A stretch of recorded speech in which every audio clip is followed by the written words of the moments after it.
have a nice round of applause for all our instructors.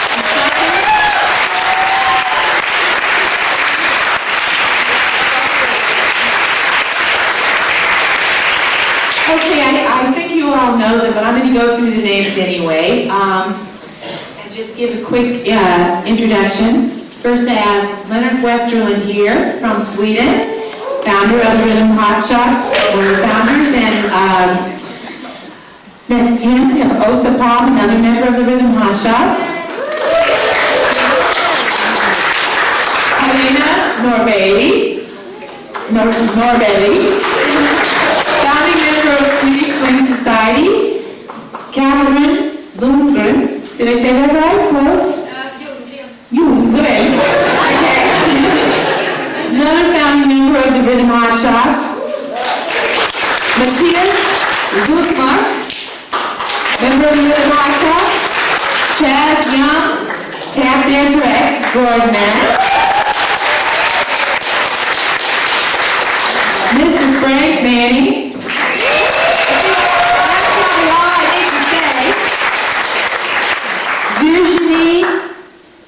Virginie. Great dancer from France and San Francisco. Rob Van Haren and Diane Van Haren.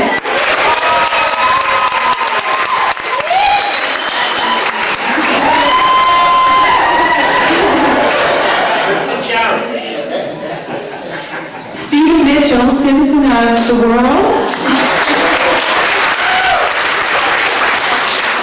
And two talented dancers from the U.S., Jim Cruzen and Kevin St. Laurent.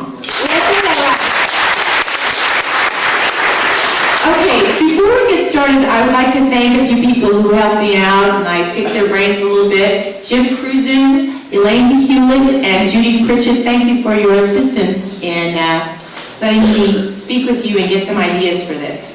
Okay, just to get started, we're going to talk a little bit today about how a popular social dance evolves and changes. And this popular dance we're talking about will be Lindy Hop, of course. And at the end, we will have a section where there are questions from the audience. So you can, maybe save up your questions for then. And we will have Elaine go around with a microphone and we will take some questions for the panelists.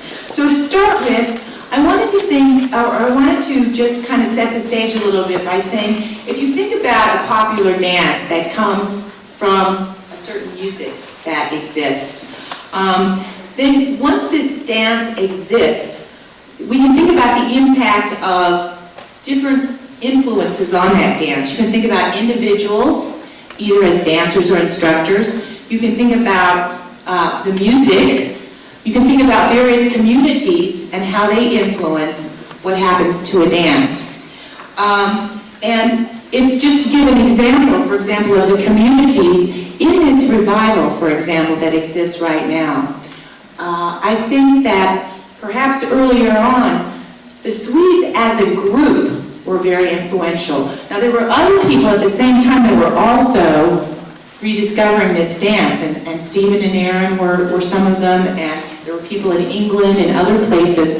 But I think the Swedes, at least initially, had a group that was re-exploring this dance. And because of that, they had an early influence, I think, on the revival. This was pre-swing craze. This would have been in the mid-'80s, I think, when the dance first started coming back. So that's one example of how, say, a community might influence it. And then there's another influence on how a dance changes, and that's other dances of the time. So, for example, Lindy Hop itself evolved out of some other dances. Predominantly Charleston is what a lot of the historians seem to think. But there were other dances like some old dances that don't exist, like the Texas Tommy and some other dances that apparently also all went into that mix and became this dance that we call Lindy Hop. Well, now today, are there dances? There's also a salsa craze going on right now. Just as there was back in the 30s and 40s, Latin music became big. How is that influencing the dance, if at all? Also hip-hop music and dance. Young people come into it, they've been exposed to these other dance forms. How does that change how they approach this dance? So I'm going to start out just with one question. which is, this is for all the panelists, and anyone can take this who wants to start. And that is, in the time that you've been in the Lindy Hop community, how have you seen the dance change or evolve? And to what would you attribute those changes?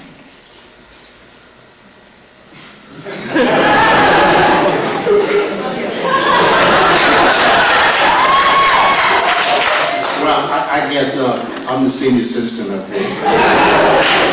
And I think I've probably seen more changes than anyone else has. I just take it for instance, when I first started dancing, we had maybe 4 or 5 steps that we did.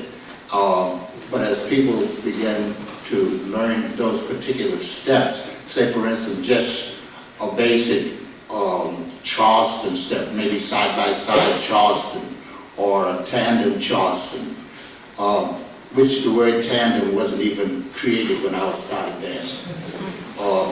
As a matter of fact, the word dirt wasn't even created when I started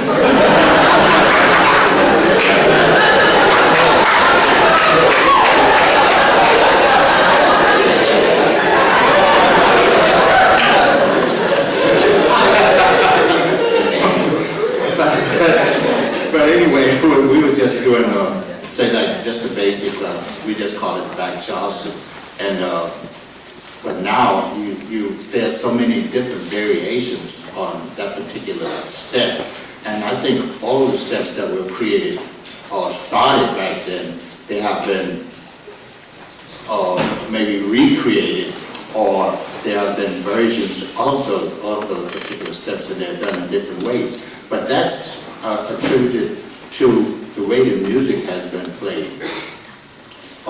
In different sections of the country, there's different types of music, and whatever section you're in, the type of music that you are dancing to, it tends to give you a certain style. Say like you might come from someplace in Minnesota. Is anybody here from Minnesota? Well, anyway, you might come to... But anyway, if you're in Minnesota, and there's a type of music that's being played there, you tend to dance to that particular music. And to me, I think that's what changes the styling, is the music that you're listening to, because everyone tends to dance to that music, and music is the one that creates the dance itself anyway. So you follow the music, so wherever whatever kind of music is being played, that's the kind of dance you can do. And I think that's the change that I see, because there's different types of music. You see that. So maybe Leonard, you could talk a little bit about, since you guys were so early in this revival, maybe how you've seen the dance in its more current form. Frankie's seen the whole big picture. But I think various people on the panel have seen different slices of that picture. Frankie's the only one that's seen the whole thing. So maybe just in your experience with how you guys started and how the dance has changed. When we came to America the first time in '84, I don't think we saw the dance, so we are very happy for every change from that point of view, because the dance was hardly not to be found, at least not in the New York area, which was the area where we came to in '84. In Sweden at that time, we had a kind of revival for, should we say, a similar kind of dance. We called it the jitterbug, and it had a revival around the time when Elvis Presley passed away, which was, I think, in late '77. At that time, 50s kind of music became quite popular in Sweden, and people started to dance to that kind of music. And that was also the kind of dance I saw in early 1980. It was a very bouncy kind of style, and it was mainly danced to late 50s, early 60s kind of music. So then I guess we came around and we found these books and we saw some films, and we were lucky enough to find Albert Mintz in New York, and we took him to Sweden. And from that point, we asked him to come to Sweden. We didn't steal him really. But from that point, I think, I know sometimes Americans refer to something that is called the Swedish style of Lindy Hop. I think I know what that is, even though I'm not really familiar with the term, because we don't use it, as far as I know, in Sweden. I think I understand what you mean, because it seems like a little bit that Sweden has kind of standardized the dance a little bit, which I think is not so good that we have done. Because our background was, we learned routines more from the beginning. We were not exposed to the improvised and social side of the dance. So we kind of learned, okay, move your arm over here, move your leg over there, and all these things. So I'm not so sure that that was good, but it was the only thing we could do, because we didn't have a social side at all. It was not existing. It's so different in America today when people can go dancing at all these places. We were basically practicing in a wrestling club, and there wasn't much social dancing down there.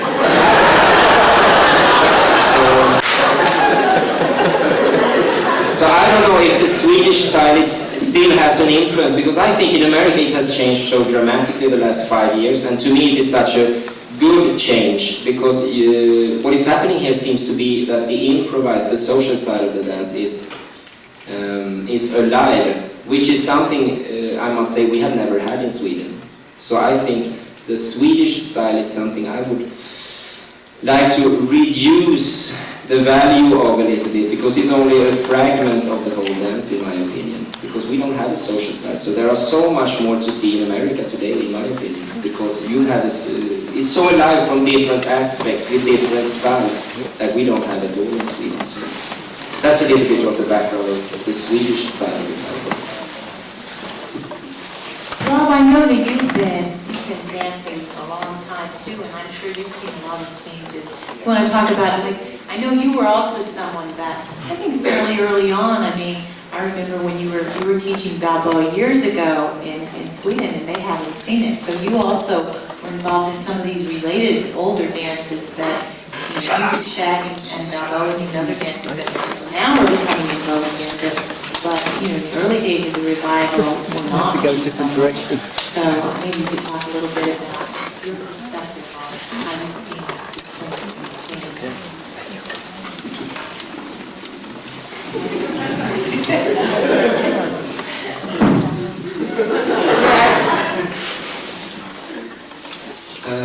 Well, I started in '85, and it was quite amazing to see the changes. I started with the Dean Collins style, and I actually met Steve in '85 too, is that right? '85, '86? And,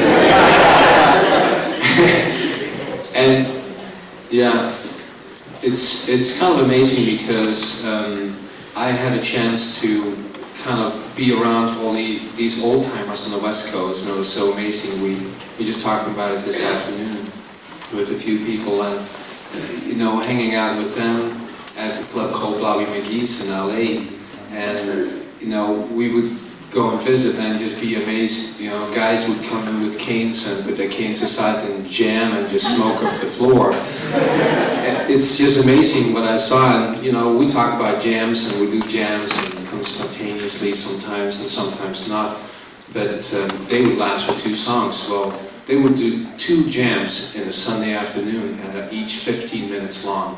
So, you know, that's what I was exposed to, and it's kind of amazing because you see their style and mixing, you know, Lindy style, swing, Dean Collins style, and Balboa, and mixing them together was quite an interesting mix. You know, I thought it was quite amazing. But the development after that was basically, you know, Lindy Hop was coming back, and I think when Frankie came over to Pasadena, the first years, that was quite a deal, because I think there were some people finding out about this dance, and it was quite a change, and people adapted to that in a way that it changed people's perspective on a historical point, and people started to understand where this dance was coming from, and that actually gave people a little bit more depth and also allowed them to create their own style. And I think that's what continues to happen today, where people have a chance to get exposed with all these different teachers from all different backgrounds and all this information that's out here for us. to actually learn all different styles, perhaps West Coast, perhaps your background is Dean Collins style, Hollywood style, Lindy Hop, shag, whatever you're doing. All those styles can be mixed and you end up bringing in your own style, and I think that's once the dance really starts developing and people have a chance to actually, contribute to the dance as people start to create their own personality through the dance by using different parts of the dances that they've been influenced by. So I think that is a very big part. And the creativity has definitely become very, just like the creativity is just a very big part of the dance, and I think that makes the dance continue to grow, and that's my perspective. Yeah. Thanks. I'm going to ask Åsa actually to talk about this a little bit, because I know that Åsa she's from Sweden, but she's been she's newer to the scene, and I think that she came in before there was this big explosion in the U.S. But she's also not one of the founding members of the community over there. So I'm just curious into what she sees in her perspective on this of the dancing. How have you seen Lindy Hop change since you went, the first time you went to Rain, and then after you started coming over here? I think the main thing is that when I started, it was more, maybe people didn't have such a unique style of their own, but it was a lot of following and leading. And then it has changed more and more till that maybe it was someone who started with experiment a little bit more, take more space in the dance, and then somebody else see that and oh, that looks fun, and then it has almost started like an epidemic. What do you say? Epidemic? Epidemic. So everybody should start doing the same thing. So Yeah. I really think the style has changed a lot, and I think it's sad because it's instead of looking at what you are good at and what you can express with your body, everybody looks at the same thing and want to do that, and it doesn't work.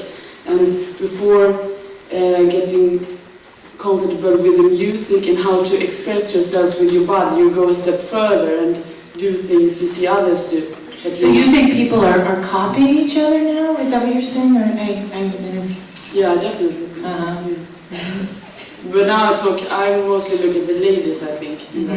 But I really think they lose the point of the couple dance. They're not maybe as good followers as before, because they're doing everything on their own. Okay. Okay. Yeah.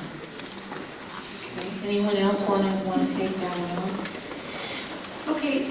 I'd like to thank my mom.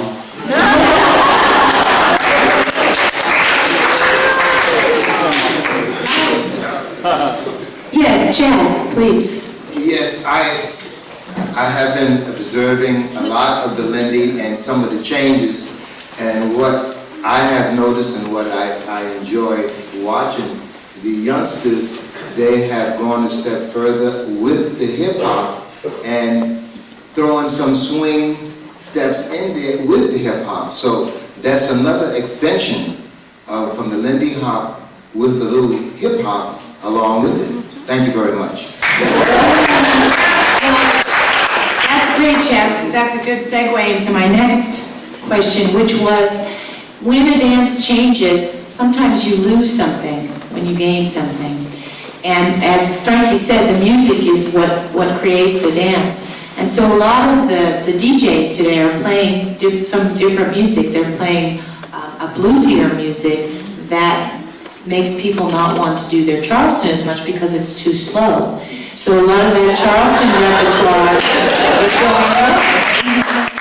And, there's this, I don't even know, the French Academy in Paris, where they try to keep like foreign influences out of the French language. So my question is, it just as an analogy, in the dance, do we try to bring back that old repertoire, or do we just let it go where it goes? I mean, should teachers try to direct the course of the dance, try to keep taking it back to its roots, or should they simply embrace these new, and let those losses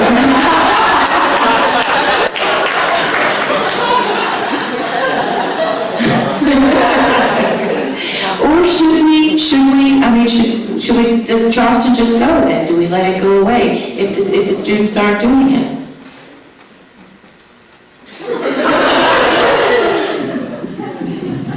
Well, I think that as an instructor, your first thing should be you should think. I look at a person, I say, my responsibility is to make them a good dancer. That's my first thing. And if I don't look at the dance as Charleston, I think, how can I make them do Charleston at their best? And for me, I think dancers now can do Charleston in such a great way. Before we did Charleston, we just kicked them out. And people used to say, this is what Lindy have to just kick. They kick people, they were out of control, and they had this bad reputation. Now the way they do Charleston, it has expression, it has musicality, it has movement, it has everything. We don't throw it away, but I think we've had to address the dance where we can actually approach it in a way where we understand our bodies better. And I think that's where it's gone. We haven't thrown anything away. I think that it's just that we are now at another phase. We've reached it, we've grown up, and the dance, it's like people that have been doing a long time, that we've moved on. Well, we haven't moved on, but we're now into another phase where we've reached our bodies a little bit. We understand the feeling a bit more, how to work with our bodies. Before, we took it as just like new to us. And we said, okay, we just took Charleston, it didn't really apply it to the music so much, or phrasing and those things like that. Now we phrase and it's just in another place. And I don't think we'll ever lose it. We can't, it's just been done. We're just an extension of what's already there, actually. And it's not that we've thrown it away or anything like that. Well, what about in communities where sometimes I've heard instructors say, you're not using your Charleston, I don't see people dancing Charleston on the floor. At that point, is it their job to remind people, give a little nudge that this is a part of the dance? I think we do have a bit of some responsibility there, to actually to teach it. I think it's vital. Yes, please. What I noticed, and that goes for Steven, because I hear a lot of people sometimes saying, it's Steven's style. But the thing is, Steven is very musical. He'll never do something that the music doesn't tell him to do. And when you look at San Francisco, we got in a rut for 2 years now, where we start playing blues. And I actually stopped dancing a little bit in San Francisco because of that. There's no way a good dancer is going to dance Charleston on blues. And I believe that it comes first from the DJ, because if you put sometimes they'll put some Peter Davis Charleston on, and everybody will be just doing Charleston and bouncing more, and maybe not as much as before because they lost the habit, because it's been so long bluesy now. But to me, DJ are responsible for that, because we're such social dancers in the States, and actually the top dancers in the States, they don't go to class as much as others, so it's not really from the instructors. I think they go dancing at night, they go to those Lindy exchange, and if they don't have the music that makes them dance differently, they won't do it. And it's true that in New Hampshire, there's a lead that I saw that actually is a very good lead. Good connection, smooth. Who is he? I won't say a word. I saw him walking out of a very good Charleston class. Very good. Fun steps, all those things that true leads don't do anymore, that I miss very much. And he walked out, and I said, why are you walking out of that class? I was sitting outside on the sun, and he said, I just don't know how to do that stuff. I couldn't believe it. I was thinking, okay, maybe it's because the instructors, but if at night everybody was dancing on a little bouncy once in a while, he would learn from watching, because he's such a good lead. But it's true that the music doesn't tell us to dance that way anymore. And when Steven hears Charleston, he dances Charleston. every time. I can throw down now. You just take it away. So if it comes from the music, then how do we, if the music is, if that's gone, if we don't, if there are, communities and areas where there's no music that encourages or allows people to want to dance Charleston, I mean, as instructors, these are the top instructors in the world here, how do you influence that? How do you change that? Is it possible?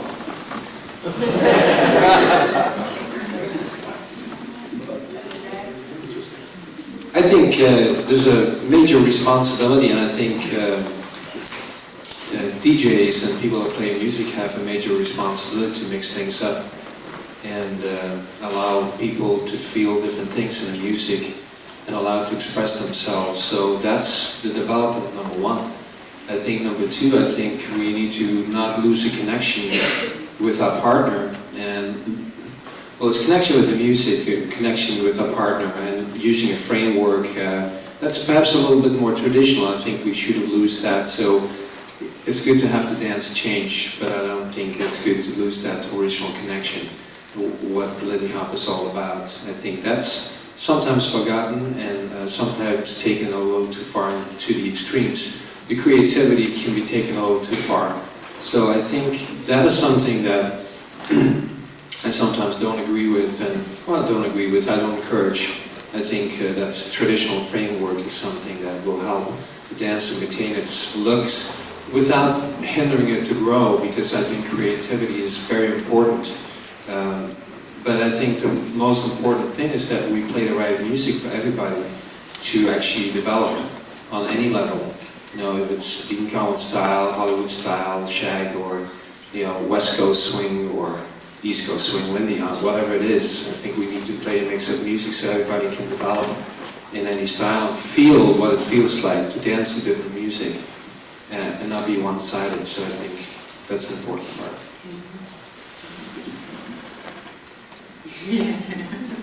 Tupac is still alive, y'all. You know what I'm saying? Anyway, just kidding.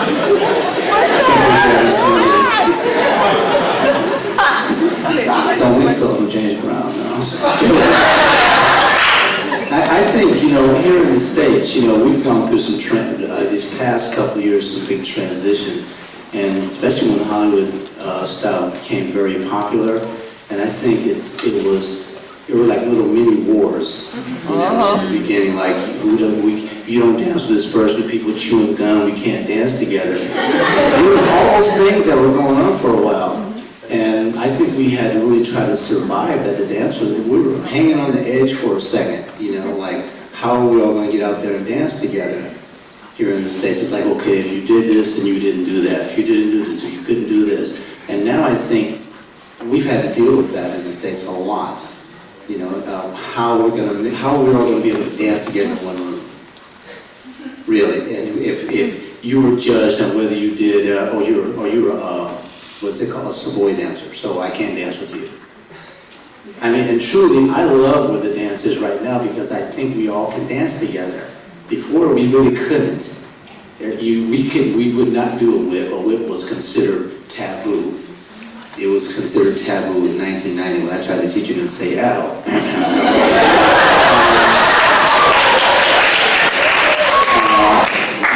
By the way, but I think where it is right now, it's that since those little things have happened, we've had to really address those things here, musical-wise and dance-wise. And so I think what's changed in the dancing now, we used to really dance just so free, and now in order for us to all dance together between Hollywood and even West Coast swing and Savoy dancers, we've had to now find a middle, which is connection, pretty much.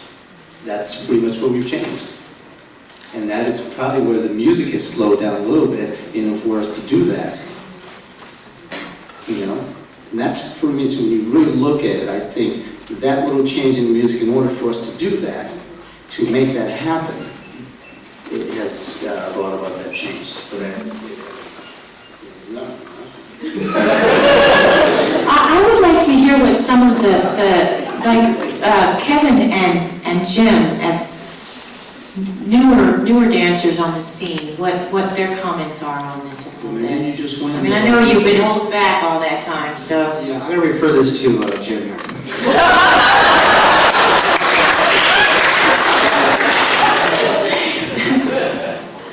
I think I'll defer that back to my esteemed colleague. Do you have a specific question?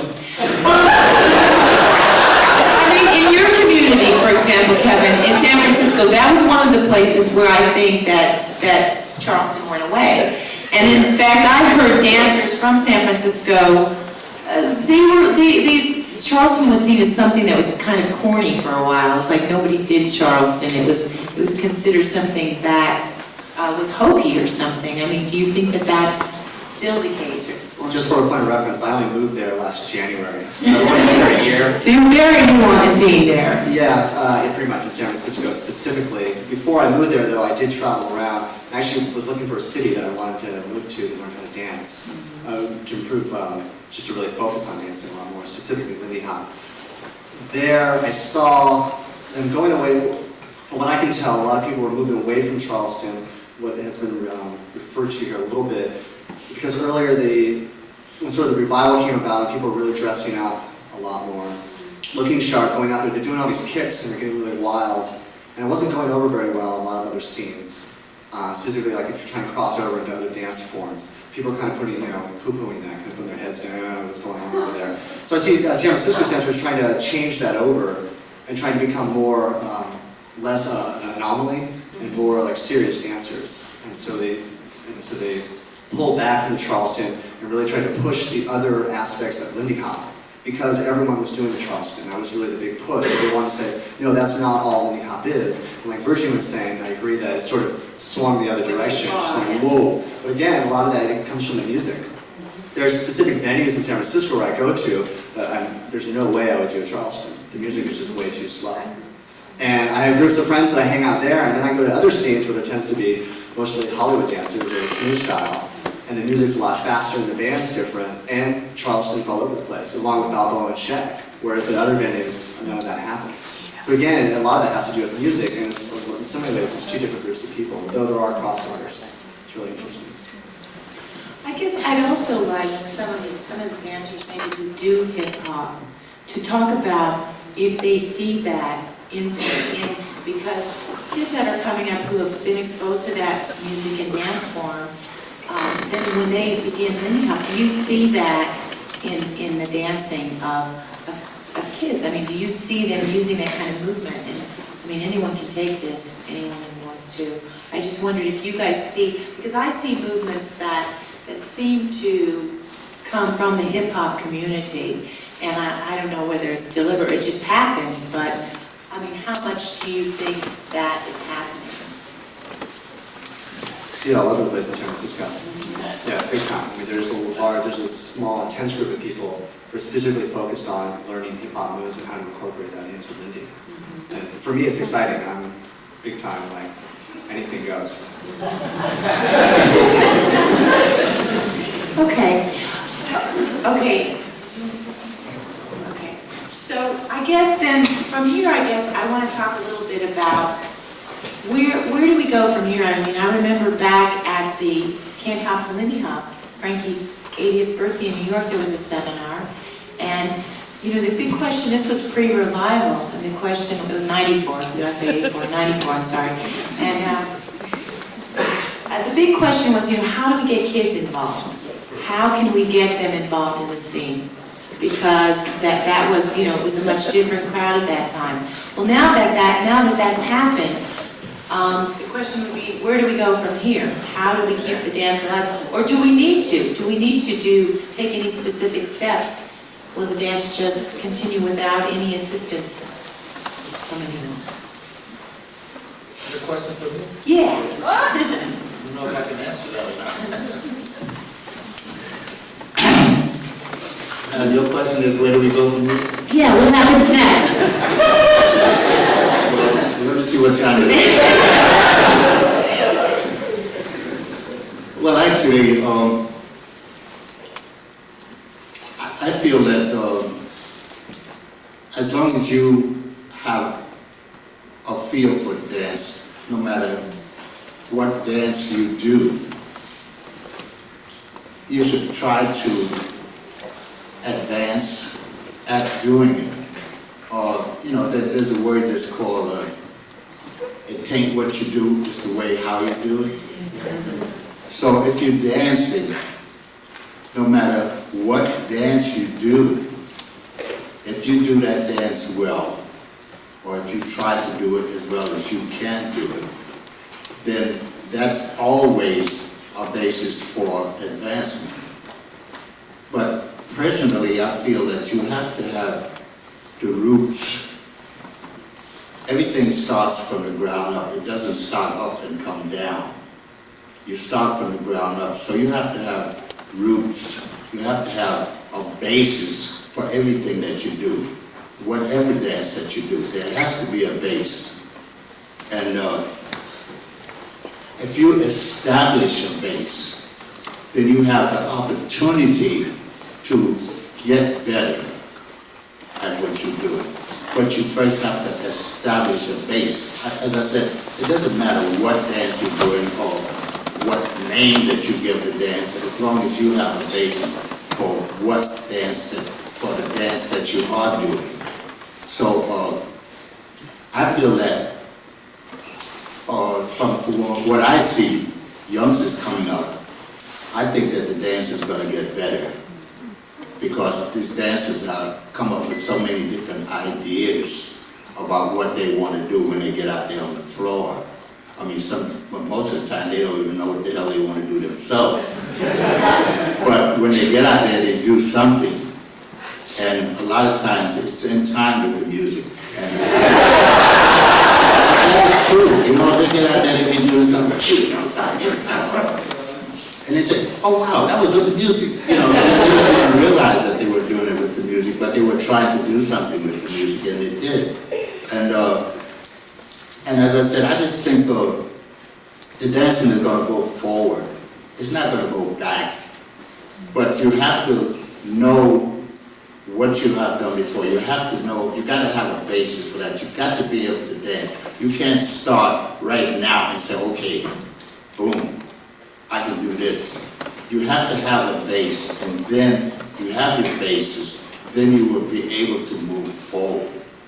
And if you want to forget some of the things that, you know, that was first taught to you, well, that's fine, as long as you learn something else to go along with it. But you have to know the basic of what you're doing. And I feel that the dance is just going to progress, not deteriorate. That's my thoughts. Yeah. I think, let me help, it seems so amazing to me because I hadn't done any social dance, and it just seems like when I see people that have learned Lindy Hop, it's so easy to move to other dance forms once you've learned Lindy Hop. It's like, for me, it's like piano in the instruments, you know, it's the best one to learn because it teaches you so much, it seems like, and I think we have all of you to thank for that, for teaching us so much about the dance, because it gives us so many opportunities to move to other dance forms once we have Lindy Hop, which is the base. It seems like for so many other dances. Well, so, you know, there's so many different dances out here today, and people who are dancing, they have an opportunity to take from each one of those dances and incorporate it in one thing. And that's great. Well, if you don't have any more questions, I think I'd like to take some questions from the audience. So, Elaine,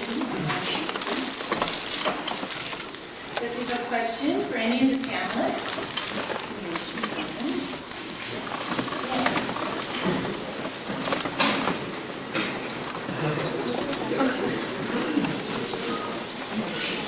I'm sure most of the dancers in this room at some point have kind of hit a block with their dancing where it seems like they can't think of anything new, or they just aren't progressing. What recommendations would you give to someone who is hitting a block, or what have you done when you hit a block? Dancer's block. So he's saying he said he feels like maybe he's reached a plateau or A little bit of learning. To dance. So how do you get yourself out of that? Okay, Rob, I'm sorry, was talking about. One of them is like what I'm teaching now. A lot of people have been joining the class. Once you have your basic Lindy, I've just added a few jazz steps to it, so when you break away, you still have your partner with you, and you go into a jazz step. That's getting away from the loop, that's breaking the block. It gives you something else to do, just because you already have the basis of the Lindy Hop. Any other? Yes, please, Catherine. Actually, what I used to do is that I decide that, let's say I do a swing out, for example. We all know it's a basic 8 count. And then I'm tired of that, so I decide, okay, I'm not going to do any triple steps. So then I just do step, step, step, step, step. And then I might just do dance socially, not just steps. And then I decide something will come out of that. And if it doesn't, I say, okay, I'm just going to do triple steps. The whole dance, I'm going to do triple steps. And then something comes out of that. So I decide to take away steps that I do, and then I have to do something else instead. So I force myself to do something new, and hopefully something comes out of that. I think it's hard to speak for a leader because I'm a follower, and then it's easier to. But I know when I'm come to those points when I feel like I'm thinking all the time. That's the time when I'm the worst as a dancer. Every time I feel like I don't have to think at all, it's just listening to the music. That's the time I'm happiest, and that's the time I think I'm doing my best. So I would say don't think at all. Any other responses? I think you want to say it's natural to happen if you have plateaus in the dancing. And especially when you start out and you learn so much, your learning curve is so steep. And if you just flatten it a little bit, you feel like you're going backwards, but you're just fine. Which is, I think that's the idea that you're learning so quick. And a lot of times you come to a plateau and you feel like, okay, I know a swing out, an under the arm, a Lindy's circle, oh, Charleston. And that's all you remember.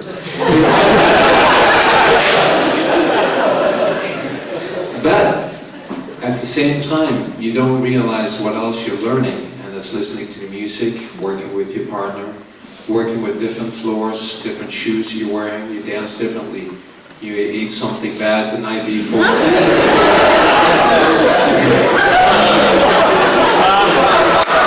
don't know where I'm going, but...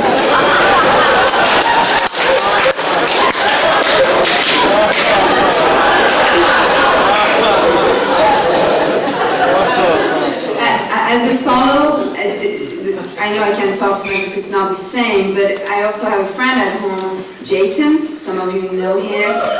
Oh, come on, he's not that great.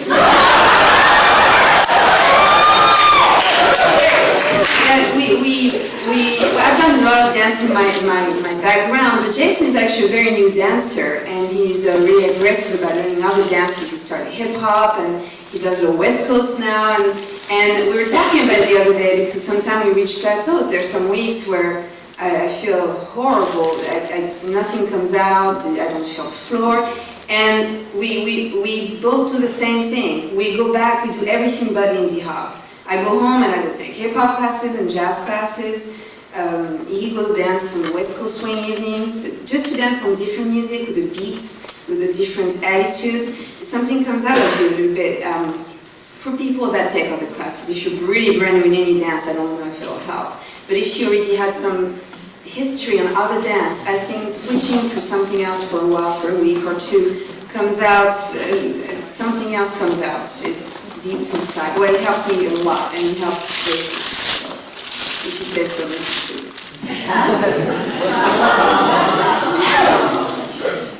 Anybody else? They can always think somebody else's steps.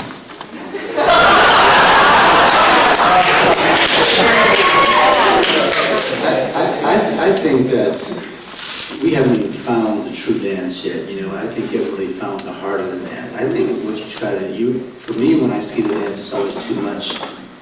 And you haven't found what the little part of it is, the heartbeat of it. It's always wanting too much, actually. I think when you really cherish the little things in this dance, even more, you're going to find those things. And I think for me, and I've never experienced that actually, because for me, I mean, I work man, I do this, I live on the road out of my suitcase. I do this every week saying that I say the same thing to you guys every day, everywhere else. I do the same steps every day, all the time, and I never feel burned out on it. Because for me, I'm always still learning in it. I'm trying to find, and it's not trying to find, it's just being truly in your movement, in the music, the love connection, Really, it just brings so much satisfaction in that, and just in that one little move all the time. And then also having Virginia to work with is also in really becoming more aware of the person. I tell you what's helped me quite a bit, dancing with her. And it's not so much that people always say now, well, he's so different. I know I am very different, because I think being more partner awareness and being more connected and being more aware with the person that I'm working with has brought out a lot more of my dancing. And we're really trying to preach this a lot, because if you figure if we can say it all the time, you know, that I think there's a lot to learn there. I mean, it's not about how much you're doing, it's about what you do. What you do is, you know, it's really true. It's really true. You really have to just want to break out, just do the small things and just really look at yourself, I can do this better. And really, because I love it. I'll see you all go and see that other people come, because I'll do this all of my life. Actually, I know Rob and Diane, I'll be seeing them a long time from now. Truly, I've been seeing them for so long. That's right. I know, we have a commitment, you know, and I think that's where you have to be a little bit. Are you really, how much are you committed to this? And you know, what do you want? Is your heart into this? Y'all don't need us, actually. Really, you got everything. Really, it's true. You know, it's all here. I'm glad you want us. You know, but I'm just saying, you know, it's just about, it's not about wanting so much. It's just about taking care of the little things better that you already have. I mean, yeah, it's just, I was up in Compton the other day, you know what I'm saying? And my family was straight up, baby. I would like to sing a song right now.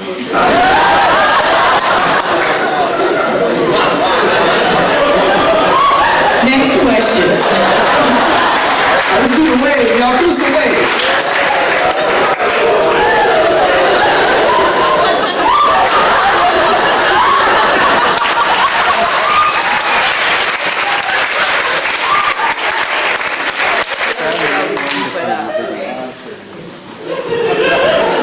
Hi, also known as Orange Shirt Guy. You guys know.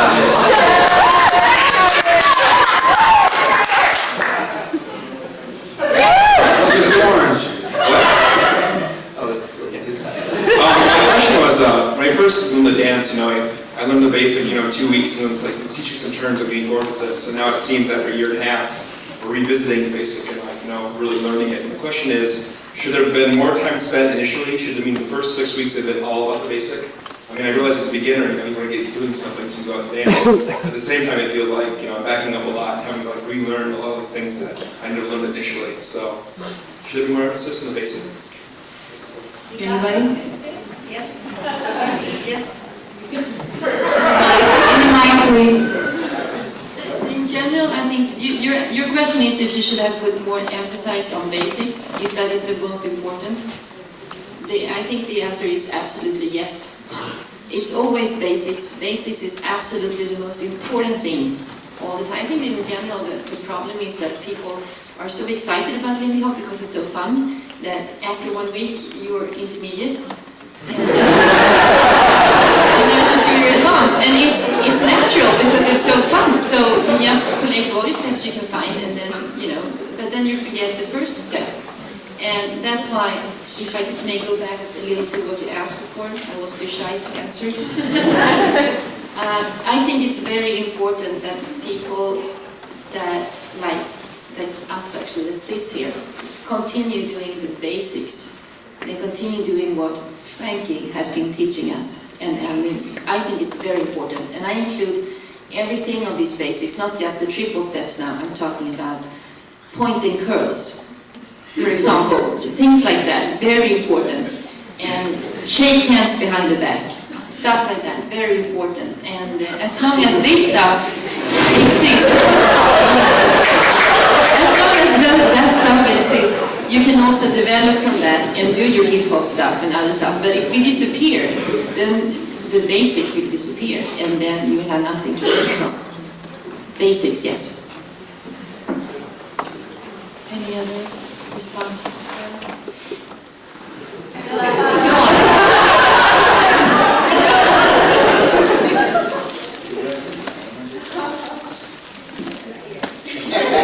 Jim? I think you asked if we should spend more time on the beginning, on the basics of the beginning. For me, in the beginning, it only takes so much of the basics because I was a totally new dancer, and dance as a concept was completely new to me.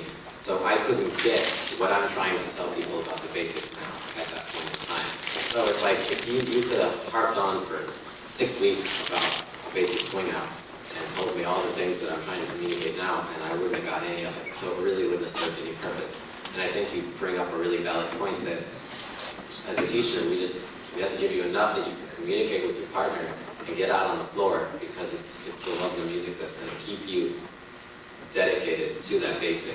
You never finish learning the basic. You learn it, forever, and you're always touching it up, and you're always fixing it and making it new for yourself. And so I don't think we should harp on it forever in the beginning classes, because we're going to get people out dancing and having a good time.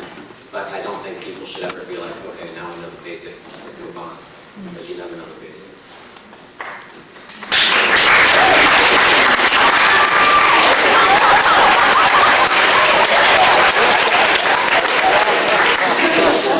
Anybody else? Okay, any other questions? Yes, in the back. Hi. Okay, my question is, actually Stephen brought up the whole Style Wars thing, and I'm very aware of that living in Washington, D.C. But the question is, how much stock should we put into the whole style issue of Savoy versus Hollywood versus West Coast, or should we just throw it all away and just dance? I mean, should we learn, is it valid to learn a specific style, or should we just learn? I mean, for me, it was very hard initially I learned Hollywood initially, and to go to a place like Kerrang and never knowing Savoy style and having to get accustomed to that was very hard. So, how much stock should be put into learning a style at first versus just learning basic moves? I think you should start learning what your heart says that you should. I mean, I don't care about what kind of styles anybody else has. I like the style that I'm doing, and I'm in love with that kind of style. So that's the reason why I don't want to change. But I don't mind if anyone else is doing Hollywood or whatever. So go with your heart. Well, I mean, I understand here though, because of the wars, you can't experience that. Where here you could be here, then you go down to L.A. and all of a sudden you just like, I can't dance with these people, or something like that. You can experience that. But I think this is why we've been trying to bridge that gap a little bit, do things where we all can dance together. That's the, and it's not so much like, okay, I think we put too much emphasis on this is that, titles. And I think that's where we just kind of go wrong with this, is putting titles on things and just saying this is that. We just got to get out there and just swing. And if you're teaching this, teach that. And I think if I see that, I will feel bad if I work with a group of dancers and I know they cannot go to another place and dance. I feel that I'm not doing my job. My job is to facilitate. I do a lot of dances, and within my teaching, if I don't give my experience what I know, then I feel like I haven't done my job. See what I mean? I got to give my skills. If I only go and say, well, I know Lindy, I only do this. But I know how to do this, but I'm not going to share that with you.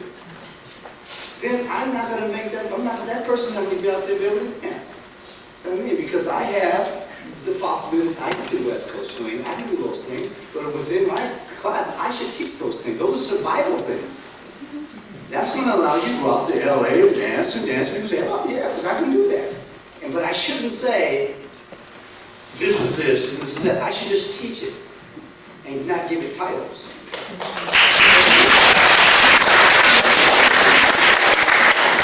What's the title of that movie? Star Wars? No. I'll just add to that. My personal solution, when I'm teaching and so forth, it's not so much, I see the style as a vehicle to teach, the more important quality of the connection that's going on. So, yeah, learn the style. It's great. It's another variation of a move. But what's really happening when I'm teaching is I'm trying to show the hand connection and how you're communicating with your partner. Because and exactly the survival things, I do a lot of dance forms. And I'm able to cross over that because I have the basic vocabulary. And that's what's primarily needed. And so when I go West Coast dancing or hustle or you're out with ballroom people, I can still pull things off. Now it's not going to look, it's not going to look great necessarily. But, all right, I'll be the first to admit it. But I can still have a good time with it. But if I get locked into like, it's my style, it's got to be done this way, that's where you're going to run into conflict. So. Any other responses? Okay, other questions? Down, maybe take one down, rather than one.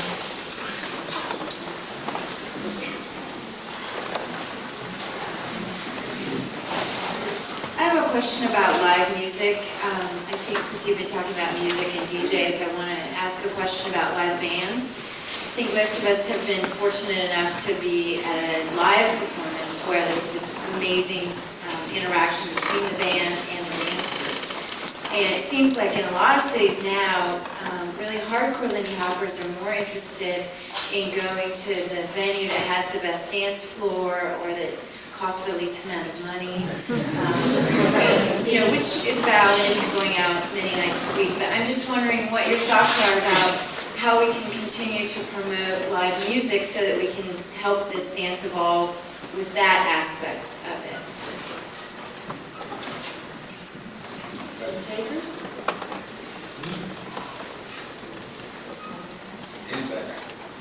Buy some drinks at the bar.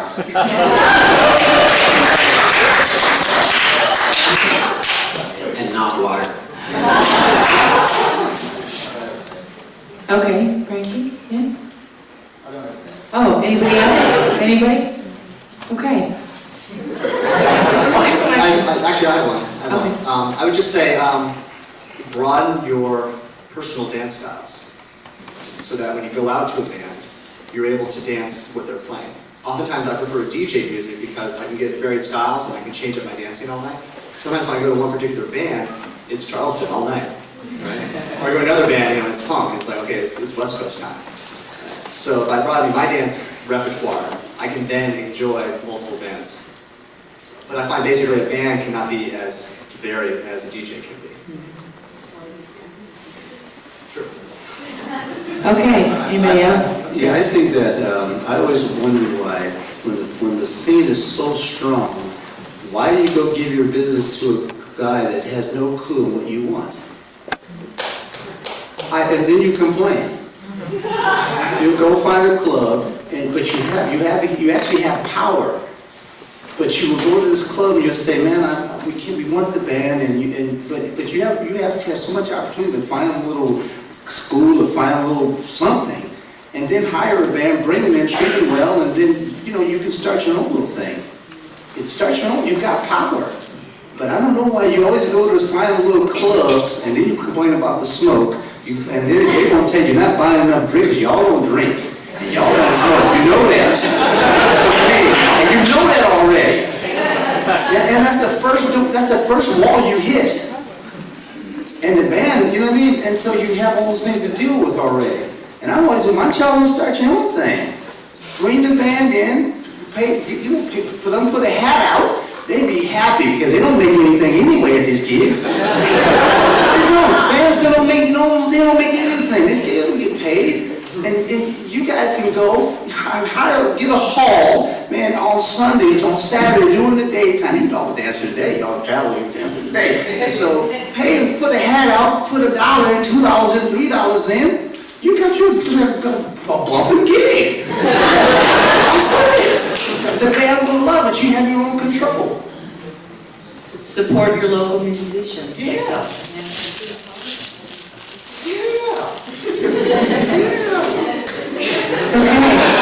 I'll play for you.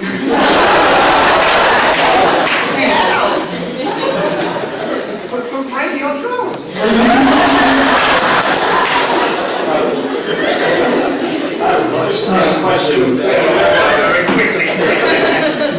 I have a question for Frankie, actually. One of the great things, at least for me, and was watching the old steps and watching the evolution and the revival of older dances that we see repeating over and over again, dances that were done in the 30s and 40s. And the question is, are there steps or dances or styles that you miss, that you used to see, that somehow we're not doing anymore? Just like to hear you express your feelings about that. I think I got the question. You want to repeat? Well, he was saying that he's enjoyed seeing in the revival these old dance forms coming back around, and he's wondering if there's any that you've noticed that haven't made it back yet, and you miss maybe. Any steps or... Was I right? Was that That's your right, question? right. Basically, he's been in this game now for 60 years, something like How that. many? Longer than that, man. Well, 70, 80, whatever. I don't know if I got the right question. But again, can you... I'm kind of hard of hearing, so I don't quite...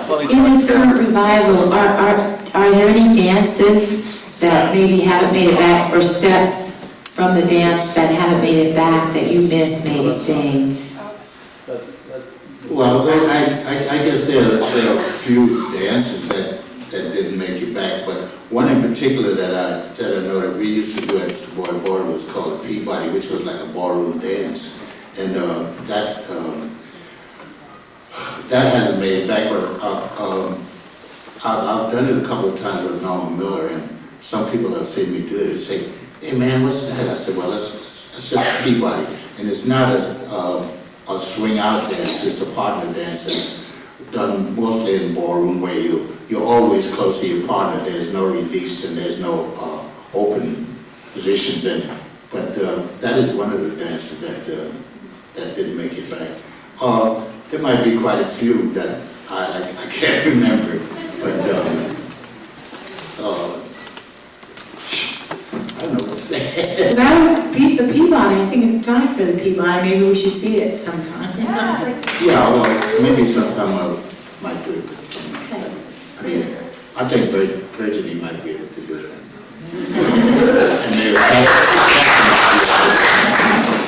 Okay, maybe you move pretty good.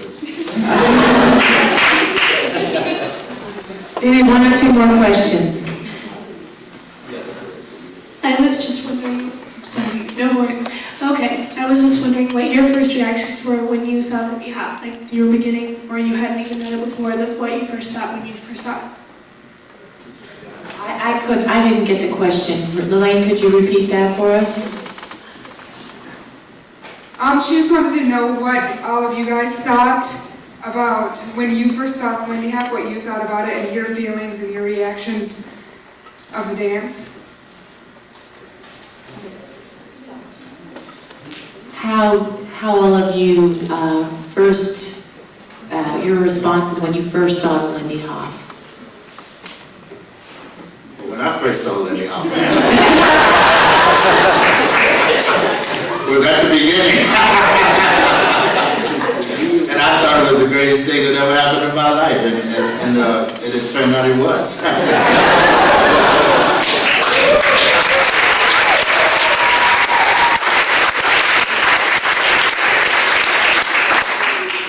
Actually, I saw it at the top of the mark 3 years ago, and I felt, San Francisco remembers that.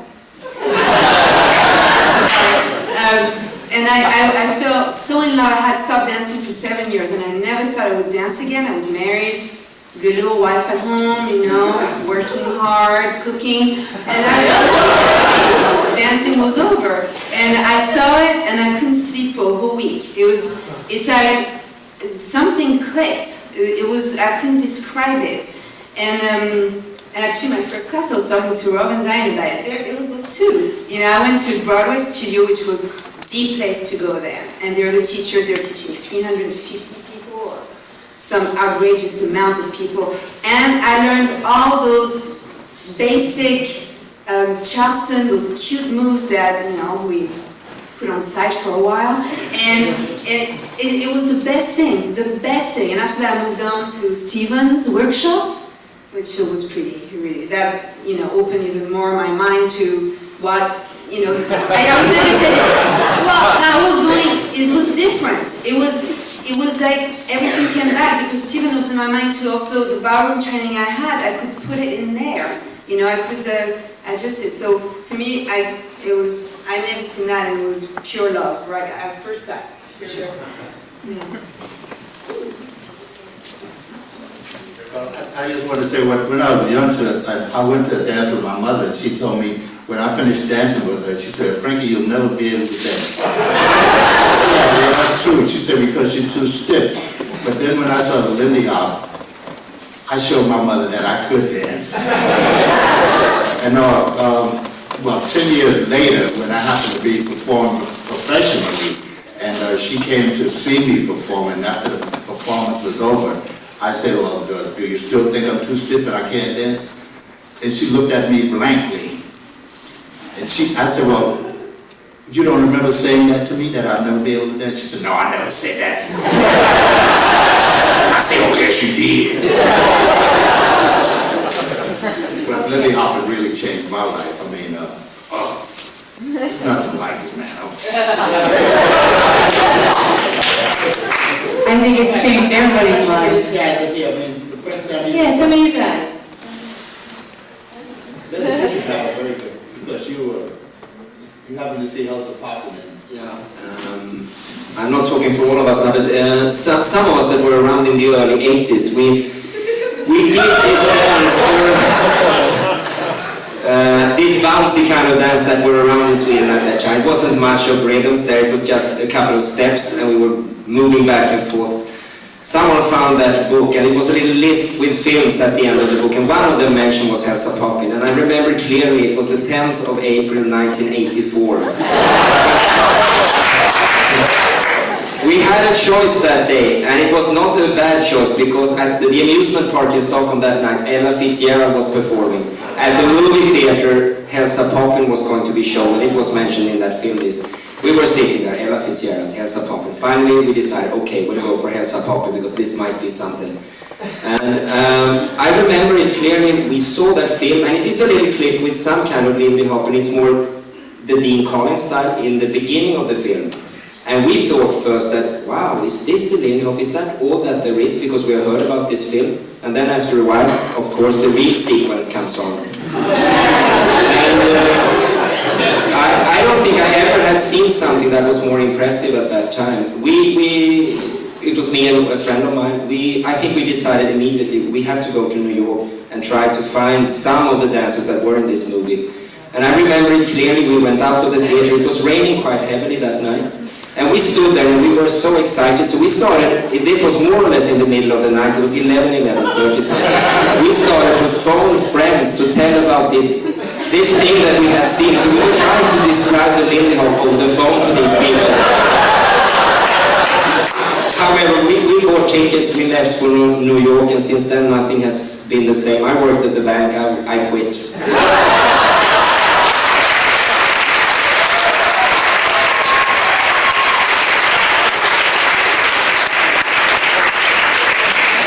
I want to tell you this little story. Al Mims tells this little story about when Leonard and Anders came to New York and was looking for them. And Al happened to be at this dance. The Count Basie's band was there. And Al said that he was out on the floor dancing, and he saw these two blonde, blue-eyed fellows looking at him. And he said he saw these guys following him around. Al said he thought it was the FBI.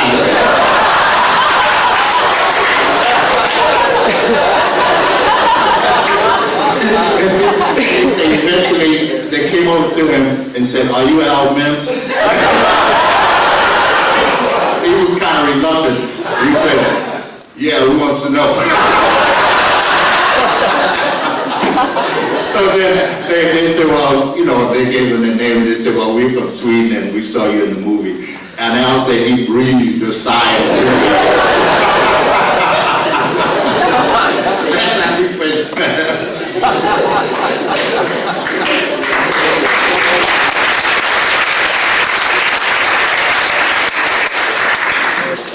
Well, me and my partner at the time, Aaron Stevens, my first time seeing Lindy Hop was seeing the day at the races. But we stumbled into Lindy Hop by accident. But then as the pieces fell together, before we actually met Frankie, we had met Al Mintz, and by seeing the day at the races, Aaron's sister, well, it's just kind of, we saw the magazine with Leon and Willamay, and we took off to New York to try to find Leon and Willamay. And I remember Aaron's parents flew us there, and we stood in the phone booth, in a phone booth looking for every Al Mintz, Leon, Al Mintz, and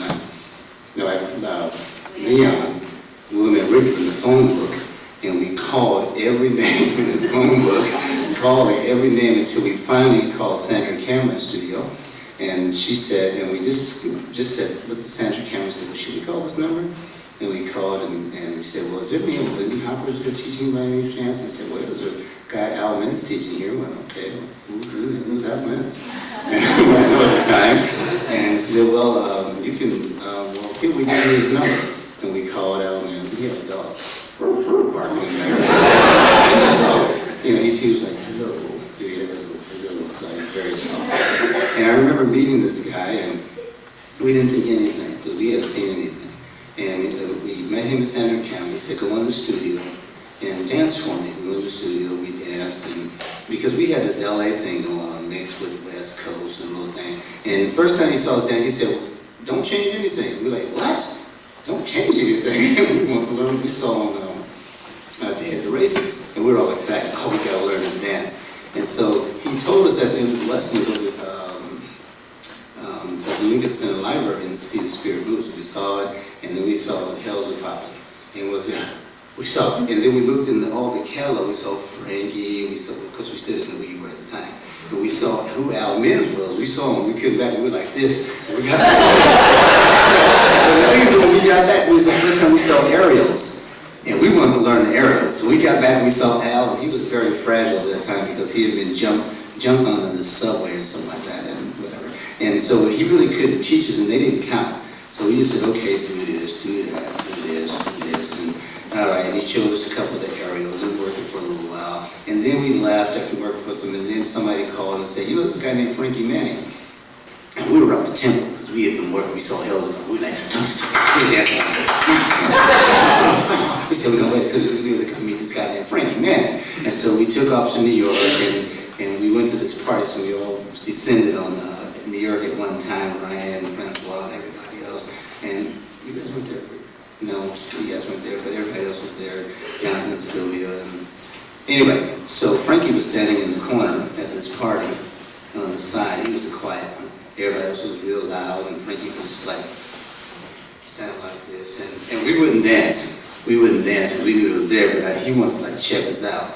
And so he wanted to see us dance before he would work with us. And so we finally got out there and we danced. I'm not sure if it was after the thing at the Cat Club you saw us dance, and then we worked afterwards. But the funny thing where he really changed my life in this is that we were so up the tempo because we had saw the film. We said, oh man, this is what he does. But we had all the moves.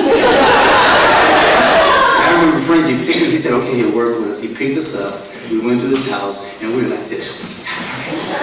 And we're ready. We're in your living room, right? And we're like this. Man, come on, put the fast music on. And we're ready. And we went, do-do-do-do-do.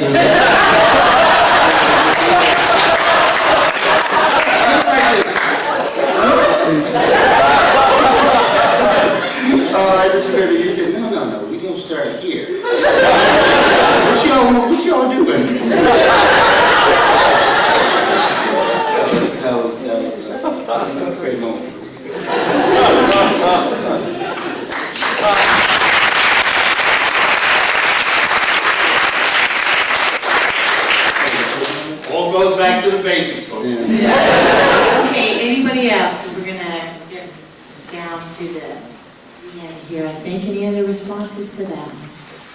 Okay, I'd like to thank you all for attending. And first of all, I'd like you to give our panelists a warm thank you. So, round of applause.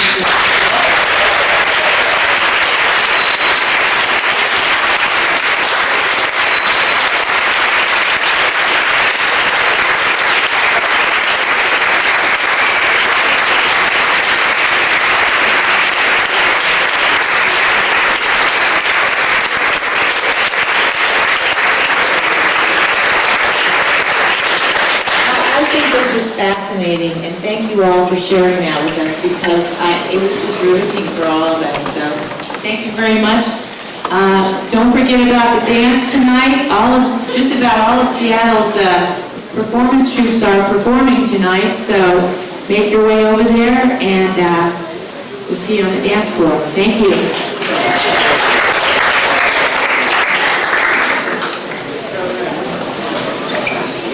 This videotape